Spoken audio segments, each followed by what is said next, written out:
Once upon a time in a lively neighborhood called Mallam Junction, where every little celebration became entertainment for the neighbors, there lived a young woman named Abina. She was known for two things, her love of being celebrated and her stubborn habit of holding grudges. For weeks, Abina had been preparing for her birthday. She made sure everyone around her, especially her husband Kwame, knew about it. Her hints were so obvious that even a newborn baby would have understood.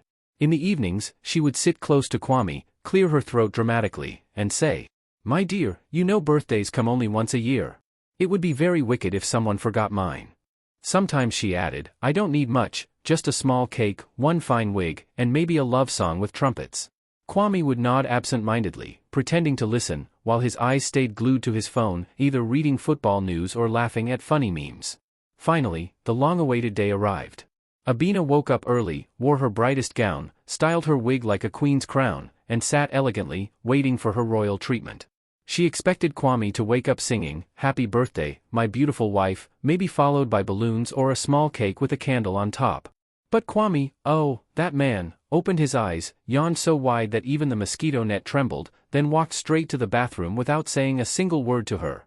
When he came out, he even asked casually, "Abina, is there no hot water for me to bathe with?" Abina blinked, speechless. She wanted to scream, "Today's my birthday," but pride sealed her lips. Maybe he's planning a surprise, she told herself.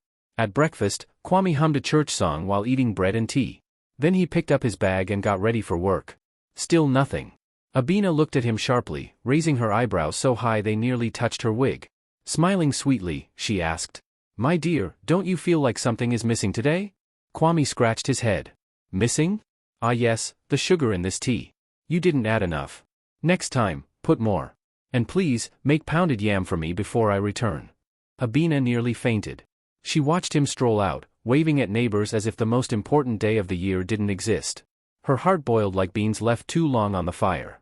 She hissed so loudly that even the lizard on the wall jumped. After all the reminders since January, after ironing his shirts and carrying his big head through life, he forgot my birthday? Me, Abina, the one and only? Kwame, you won't go free. She folded her arms tightly. You think I'll cry? No. You think I'll remind you? Never. Abina sat for a long time, fuming. Every time she pictured Kwame's careless face, her anger grew hotter. Finally, she whispered to herself, "Since you forgot, I'll make sure you remember this day forever." That afternoon, she marched into the kitchen like a soldier entering battle. She brought out the yam flour meant for pounded yam, and then her eyes landed on a small container of baby powder sitting nearby. It almost glowed in the sunlight. A wicked idea flickered in her mind. She picked it up and smiled slyly. Powder is white. Yam flour is white. Who will know the difference? Even angels won't suspect. She poured the powder into the bowl, watching it fall like snow, giggling to herself. You want pounded yam? Fine. You'll eat birthday powdered yam today. The baby powder blended so smoothly with the flour that even the ancestors might have applauded. Abina stirred it carefully, clapped her hands, and covered the bowl neatly. She even sprinkled a bit of extra powder on the edges to make it look fresh. Just then, her neighbor Mama Joy poked her head through the window. Abina, are you cooking pounded yam again today? Abina jumped but quickly smiled. Ah, Mama Joy, you know me, I can't go a day without it.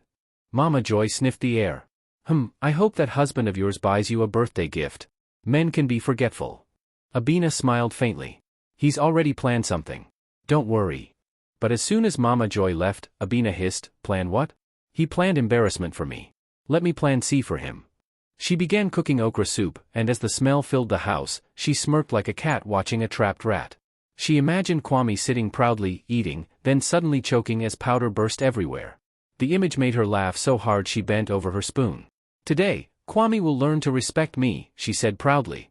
By evening, the table was neatly set, the steaming okra soup beside a mound of pounded yam. Abina's face looked calm and innocent, but her heart was beating with excitement. Kwame returned home tired but cheerful. Abina, I hope there's food. Oh. The traffic nearly killed me. Abina smiled sweetly. There's food, my dear. Today's meal is special. Kwame's face brightened. Ah, that's my wife. You always know how to spoil me. Abina almost rolled her eyes but forced a wider smile. Sit down and enjoy. You'll eat till your bones sing. Kwame washed his hands and quickly sat down. Without wasting time, he scooped a large ball of pounded yam, dipped it in the soup, and swallowed proudly, then suddenly froze. His eyes widened, his throat tightened, and his lips trembled. Instead of smooth yam, a thick cloud of white dust exploded in his mouth and nose. He coughed violently, banging the table as clouds of powder burst out like smoke from a chimney. His face turned completely white, he looked like a masquerade practicing for a festival. Abina folded her arms, watching him with calm satisfaction. "Is it sweet?" she asked innocently. Kwame coughed again. "Abina. What is this? Are you trying to kill me?" Before she could reply, neighbors who heard the noise rushed in. Mama Joy led the way, followed by children and an old man who never missed free food. They stopped, shocked, as they saw Kwame coughing, covered in white dust. One child screamed, "Uncle Ghost." Another laughed, "Uncle, sneeze again, let's see more smoke." The old man fanned himself. "Is this a war zone or a bakery?" Kwame glared at Abina, but she raised her hands calmly. "Today is my birthday. Since you couldn't say happy birthday, I decided to sing it for myself, through your coughs." The room exploded with laughter. Mama Joy shook her head. "Abina, your mouth is sweet but your heart is bitter. Who mixes baby powder with food?" Abina scoffed. "At least now he'll never forget my birthday again. His throat will remind him." By the next morning, Malam Junction was buzzing with gossip. The story of Abina's powdered pounded yam had spread everywhere. Some said she used chalk, others swore it was cement. Everyone had their version. When Abina walked to the market, people whispered and laughed. A group of teenage girls shouted, "See her. Madam Baby Powder. Careful, she'll put powder in your stew." Abina quickened her steps, pretending not to hear. Mama Joy, of course, retold the story to every trader, acting it out with chest slaps and fake coughing until the whole market shook with laughter. At home, Kwame sat on the veranda, too embarrassed to go to work. His colleagues had already called to tease him. One said, "Kwame, so you've turned into a smoke machine? You want Start Club in your parlor?" Kwame dropped the phone and sighed. "This woman will not kill me. But she thinks she's smart? I'll show her." For the first time in their marriage, he refused to eat her food. When Abina served rice, he sniffed it suspiciously. "Eat it first," he said. "Let me see if your throat survived before I risk mine." Abina clapped her hands angrily. "So I should cook and be the tester too? Fine, starve." Kwame didn't argue. He just smiled secretly, already planning his own payback. 2 days later, Kwame finally spoke cheerfully. "Abina, get ready. I planned something for your birthday after all. We're going to the community hall." Abina's heart lifted. Finally, she thought, he's making it up to me. She dressed in her best outfit and even wore her special perfume. When they arrived, the hall was full, neighbors, friends, even children were there. Chairs were arranged neatly, and a covered tray sat at the center. Abina's heart swelled with pride. So he really planned a surprise party. Kwame stood up, cleared his throat, and said, "Ladies and gentlemen, thank you for coming.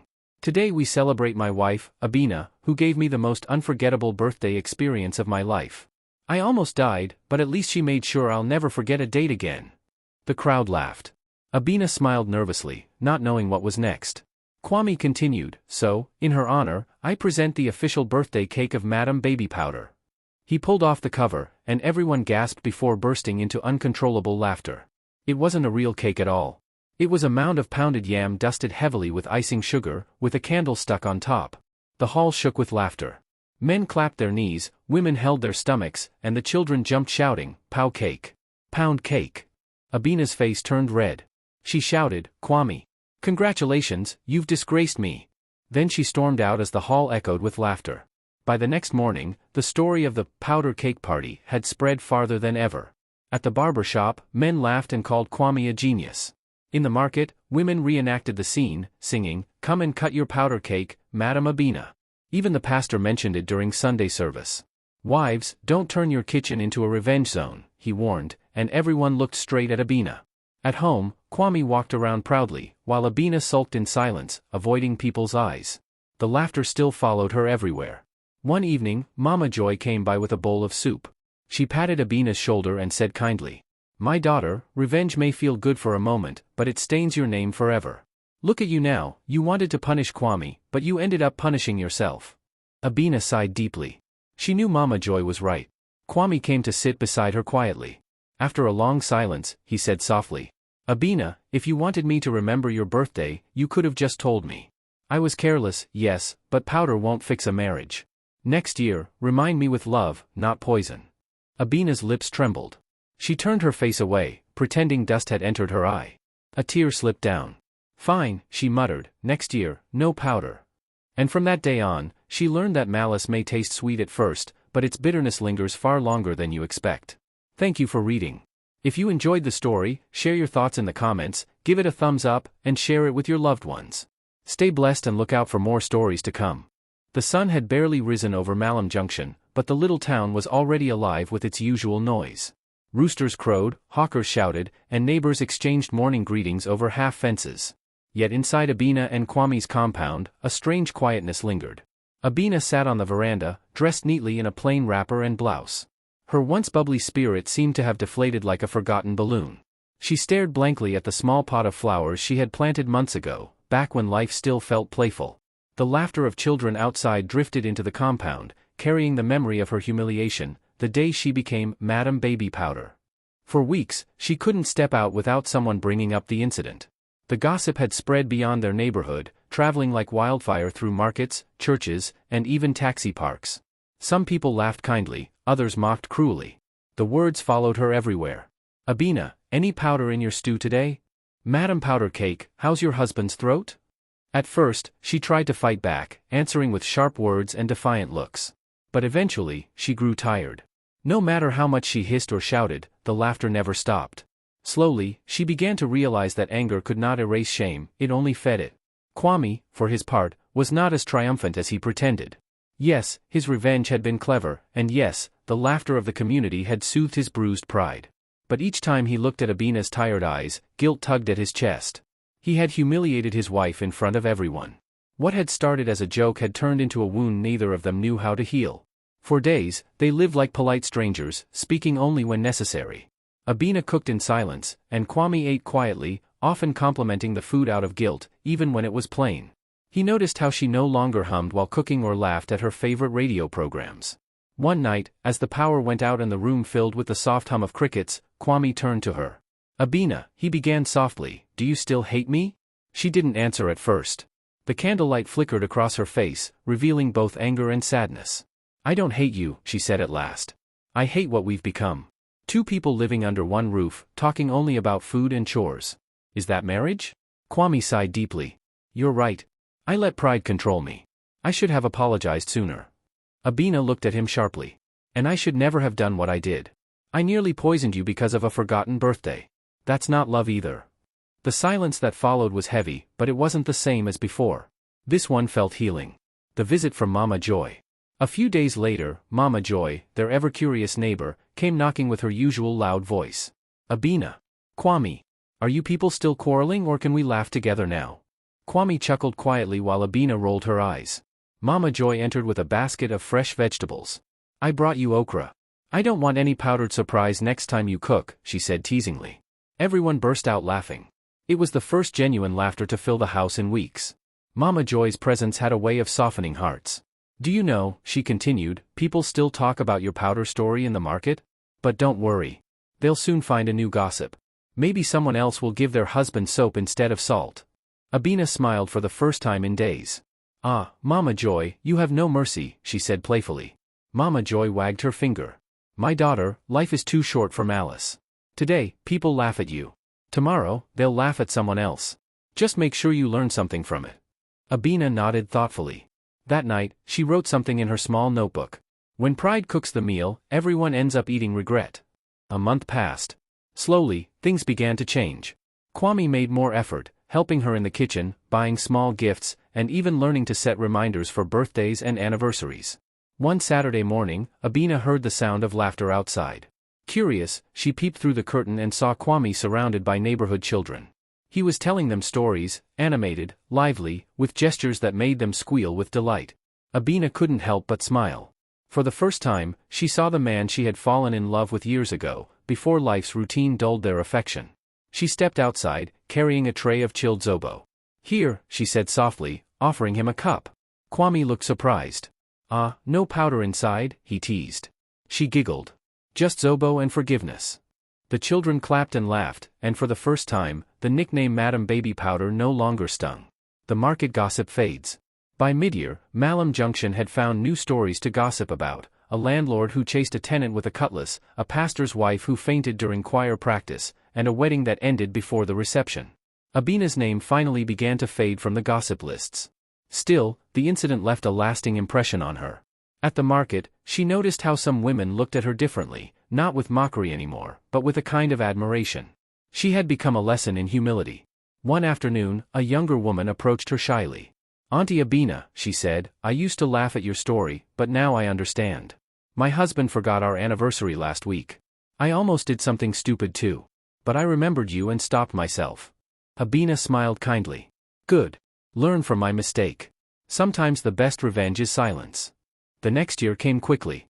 On the morning of Abina's birthday, she woke up to the sound of gentle singing. "Happy birthday, my beautiful wife," Kwame sang softly, holding a small cake with real candles. Abina blinked in surprise. "Ah, you remembered. How could I forget?" Kwame grinned. The whole town made sure of that. They both laughed heartily. It wasn't an extravagant celebration, just a simple breakfast with laughter and love, but it was more meaningful than any grand party. Later that evening, they sat on the veranda watching the sunset, sipping tea together. The air smelled of roasted corn and rain-soaked earth. "You know," Abina said slowly, "if someone told me that powdered yam would save our marriage, I'd have called them mad." Kwame chuckled. "It almost killed me first, but yes, it saved us." They laughed together, the kind of laughter that comes only after pain has softened into wisdom. As months turned into years, Abina and Kwame became one of those couples everyone admired. They still teased each other endlessly, but now their arguments ended with laughter, not silence. Abina often shared her story at women's meetings and church gatherings, not as gossip but as a life lesson. "Don't let anger guide your hands," she would say. "When you mix revenge into your cooking, everyone ends up choking." People laughed, but they listened too. Many couples said her story helped them see their own pride more clearly. Even Mama Joy would sit proudly at the back, nodding like a mentor. Abina's story also reached beyond Mallam Junction. One day, a radio presenter from a nearby town visited her. "Madam Abina," he said, "your story has become a favorite tale in our radio drama. We call it the day powder met pounded yam." Abina burst into laughter until tears rolled down her cheeks. "Ah, so I'm famous now?" "Yes," the presenter replied. "But for the right reasons, you made people laugh and think at the same time." In the quiet of their later years, Abina often reflected on everything that had happened. She would sit beside Kwame in the evenings, watching the sky fade into soft orange, and think about how easily small misunderstandings can destroy peace. She realized that marriage was not about winning or losing arguments. It was about patience, forgiveness, and the courage to laugh at yourself sometimes. One evening, as they watched the grandchildren play in the compound, Kwame squeezed her hand gently. "Do you ever regret what happened?" he asked. Abina smiled. "Not anymore. If it hadn't happened, we might still be living like strangers." Kwame nodded. "You're right. Sometimes, God uses foolish mistakes to teach wise lessons." They sat there quietly, hand in hand, as laughter echoed from the children playing around them. The powder had long settled, but the lesson it left behind would last a lifetime. Love is not about pride or perfection, it's about grace, laughter, and the ability to start again, even after you've made a mess.